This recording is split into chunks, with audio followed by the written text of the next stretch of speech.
Áno, Konečne. Už som si myslel, že ma ignoruješ. nemám čas, Robo, som v robote.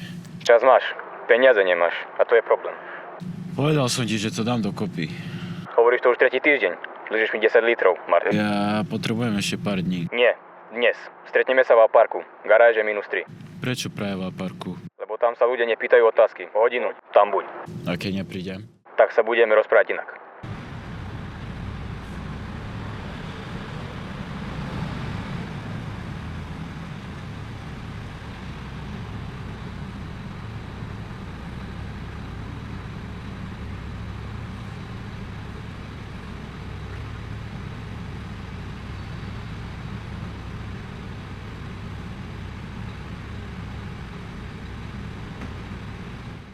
Tak som tu, ale love ešte nemám. Viem, inak by si tu nesedel. Tak prečo som tu? Lebo máš šancu ten dlh zmazať. A čo je v tom? To je tvoja starosť. Tvoja starosť je dostať to cez mesto. A kam? Dostaneš správu. Jedno miesto, jeden človek. Bez zbytočnosti. A polícia čo s tým bude? Ak pôjdeš rovno a nebudeš hrdina, nič sa ti nestane. A dokedy? Do 18:00. Ani o minútu neskôr. A keď to nestihnem? Potom ten kufrík nebude to jediné, čo stratíš. Tu máš tašku, vonku ťa čaká auto. A zmizni mi z očí.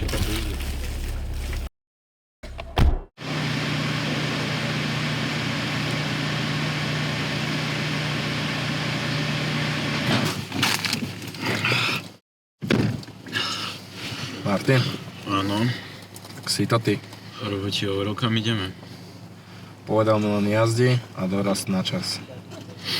A jazdíš pre neho dlho? Dosť dlho na to, aby som vedel, že keď povie čas, myslí presne ten čas. A keď takto mešká? Potom už väčšinou nič nevozím.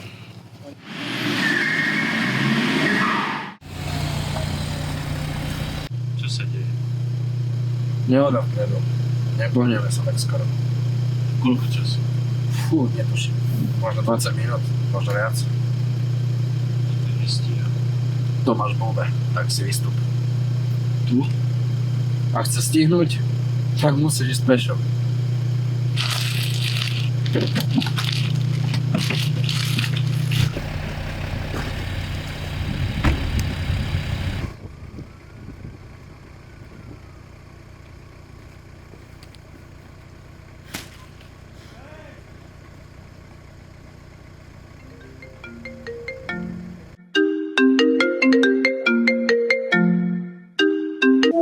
Toto si fakt Jak si mohol stratiť tú tašku?